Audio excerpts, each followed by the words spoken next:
نادي الأهلي المصري ونادي مازيمبي الكونغولي في دور نصف نهائي دوري أبطال أفريقيا.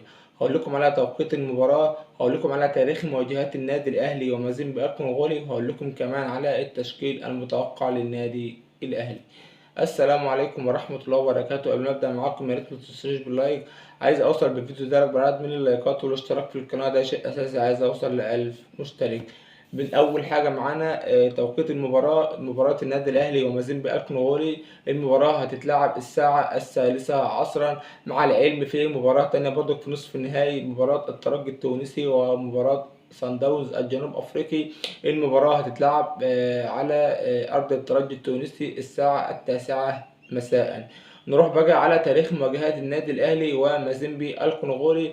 هم لعبوا مع بعض 4 ماتشات فقط لا غير، وال4 ماتشات في دور المجموعات. يعني ما فيش ماتشات في ربع النهائي ولا نصف النهائي ولا في النهائي، ال4 ماتشات كلهم كانوا في دور المجموعات. أول ماتشين كانوا سنة 2002، والماتشين التانيين كانوا سنة 2012. نروح على أول ماتشين سنة 2002. مباراة الذهاب كانت على أرض النادي الأهلي، والنادي الأهلي قدر يفوز بنتيجة 1-0. أما مباراة العودة اتعادلوا مع بعض 0-0 على أرض مازيمبي. أما الماتشين التانيين سنة 2012، مباراة الذهاب كانت على أرض النادي الأهلي، والنادي الأهلي قدر يفوز بنتيجة 2-1. أما مباراة العودة انتهت بفوز نادي مازيمبي على النادي الأهلي بنتيجة 2-0. كده 4 ماتشات، 2 فوز للنادي الأهلي، 1 فوز لنادي مازيمبي، وتعادلوا مع بعض مباراة واحدة. أنا شايف إن الأمور قريبة من بعضها، مفيش فروقات كتيرة، ده بالنسبة للماتشات ال4. نروح بقى على التشكيل المتوقع للنادي الأهلي. في حراسة المرمى مصطفى شوبير 2 دفاع. ناحية اليمين رامي ربيعة، في الشمال محمد عبد المنعم، ظهير أيمن محمد هاني، ظهير أيسر علي معلول. 3 خط الوسط أكرم توفيق كوكا رأس، قدامهم صانع ألعاب عمرو السولية. و3 في الهجوم بيرسي تاو ناحية اليمين، وناحية الشمال رضا سليم، وفي الهجوم وسام أبو علي. طبعا مصطفى شوبير في حراسة المرمى مفيش خلاف عليه. رامي ربيعة ومحمد عبد المنعم برضك مفيش خلاف عليهم، لأنهم أصلا مفيش إلا هم.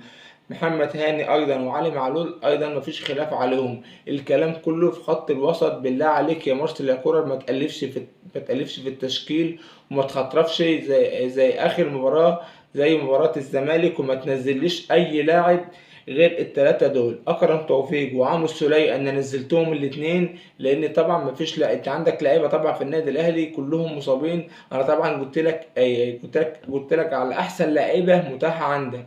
يعني انا طبعا ما قلتلكش افشل في الماتش ده بالذات. ليه؟ انت بتلعب بره ارضك، محتاج لاعب صانع العاب يكون بيعرف يباصي وبيعرف يدافع. قفشه ما بيعرفش يدافع، فعشان كده انا حطيت لك عامل السوليه. انت بتلعب بره ارضك، مفيش حاجه اسمها كبير في السن وما بيعرفش يدافع، واللياقه ومش اللياقه، مفيش الكلام ده خالص. عمرو السولية يا باشا تنزله من اول مباراه. ولو جيت الشوط التاني مثلا، لو جيت الشوط التاني وحبيت مثلا تنزل لاعب تاني على حسب سير المباراة، لقيت الراجل ماشي كويس وبيلعب كويس والأمور تمام معاه ولياقته كويسة، يكمل. لقيته مثلا لياقته قلت شوية ومازين بضغط علينا وخلاص لياقته قلت، لا تنزل قفشة أو تنزل قفشة. مفيش قدامك غير قفشة، ما تنزليش واحد تاني. يعني مثلا متجيش تنزل لي كريم نتفت، مش هينفع. انت كده يعتبر بتلعب ناقص. كريم نتفت يا جماعة مش موفق مع النادي الأهلي خالص. انت كده اكرم توفيق وكوكا في خط الوسط، وقدامهم صانع العاب عمرو السولية. وطبعا بيرسي تاو راجع من الاصابه. انا شايف ان هو يبدا من بدايه المباراه. لو هو جاهز 100%، بيرسي تاو ما يقعدش. بيرسي تاو لو هو جاهز 100% يبدا من بدايه المباراه. ناحيه الشمال طبعا انا حاطط لك رضا سليم. ممكن برضو قدام معاك برضو احمد عبد القادر. بس انا طبعا زي ما قلت لكم احمد عبد القادر مهاري، يعرف يعدي واحد على واحد اكتر من رضا سليم كمان. بس طبعا المباراة زي دي انت بتلعب بره ارضك، انت محتاج واحد برضو رضا سليم عنده حتة الدفاع عنده كويسة احسن من احمد عبد القادر. انا حطيت لك رضا سليم بيعرف برضو يهاجم سريع، وبيعرف برضو يدافع. يعني انا حطيت لك عامل السولية بيعرف يدافع صانع العاب، وحطيت لك رضا سليم برضك بيدافع وبرضك بيرسي وبرضك سريع برضك. وعندك برضك وسام ابو علي، بالله عليك ما تنزليش حد في الهجوم غير وسام ابو علي. كهربا برضك مميز وبيلعب وكل حاجة، بس وسام أبو علي من مشاهدتي ليه من آخر ماتشين تلاتة بينزل، لا بيموت نفسه على الكورة، بيروح على المهاجم بيبقى عايز ياخد الكورة، بتبقى الكورة ميتة وبيحييها وبيقطعها من المهاجم، من المدافع قصدي. يعني انا شايف ان ال 11 لاعب اللي انا قلتهم دمت هم ال 11 الامثل بالنسبه للعيبه المتاحه عندك. انا ماليش دعوه بالاصابات، انا بتكلم على اللعيبه المتاحه اللي عندك اللي هم مش مصابين. ال 11 لاعب اللي انا قلت لهم دولت، هي دي دمت احسن لعيبه متاحه عندك دلوقتي. وتشكيله حلوه مش وحشه، ما تجيش تقول لي ده في اصابات ومش في اصابات وما تجيش تعمل حته الاصابات. لا، التشكيله اللي انا قلتها ديت تشكيله مميزه وتشكيله كويسه وما فيهاش اي حاجه خالص. ولاعبين كلهم خبره بسم الله ما شاء الله، يعني ما فيهمش اي حاجه وحشه خالص. وحتى خط الوسط برضك كويس. انا كنت اتمنى طبعا حتى ولو واحد يعني زي مثلا مروان عطية، بس كنت محتاجه بس في خط الوسط. لان انا طبعا كده عندي ملاحظات على اكرم توفيق، لان في خط الوسط ما عندوش الحته ديت، ما عندوش حته ما عندوش، هو بيعرف يقطع الكره بس ما بيعرفش يباصيها. انا عايز في ماتش زي ده انك تعرف تقطع الكره وتعرف تباصيها، ما تقطعهاش وترجعها ورا تاني. لا، انا كنت محتاج واحد بصراحه زي اكرم توفيق في ماتش زي ده. بس ان شاء الله اكرم توفيق باذن الله يعني يكون اداء حدود. اكرم توفيق عاجبني فيه ان هو راجل في الملعب بيموت نفسه على الكوره، عنده روح. فان شاء الله اكرم توفيق هيكون قد المسؤوليه باذن الله، وان شاء الله الاهلي يقدر يعمل نتيجه ايجابيه باذن الله في الكونغو مع مازيمبي الكونغولي. انا طبعا ان شاء الله انا بتوقع ان المباراه ديت هتنتهي بالتعادل، سواء يا 0-0 يا 1-1.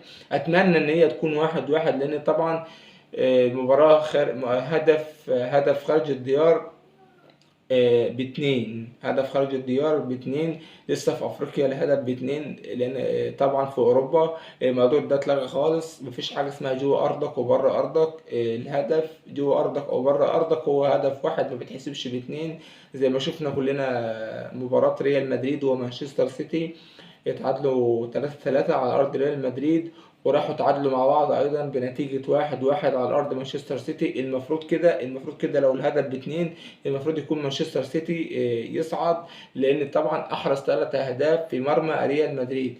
بس طبعا مفيش الكلام ده، تعادلوا مع بعض 3-3 وعلى أرض مانشستر سيتي 1-1، يبقى كده 4-4 ولعبوا ضربات جزاء، وريال مدريد الحمد لله إن هو طلع مانشستر سيتي وصعد يعني. مش ده موضوعنا. موضوعنا اننا طبعا هدف خارج الديار. انا طبعا يهمني بكره ان الاهلي لازم يسجل حتى لو هيتعادلوا 1-1 مش مشكلة، بس الاهلي يسجل. ان شاء الله هتكون الامور كويسة ان شاء الله. طبعا كل التوفيق طبعا للنادي الاهلي. هقول لكم بقى على تشكيلة تاني سريعة كده.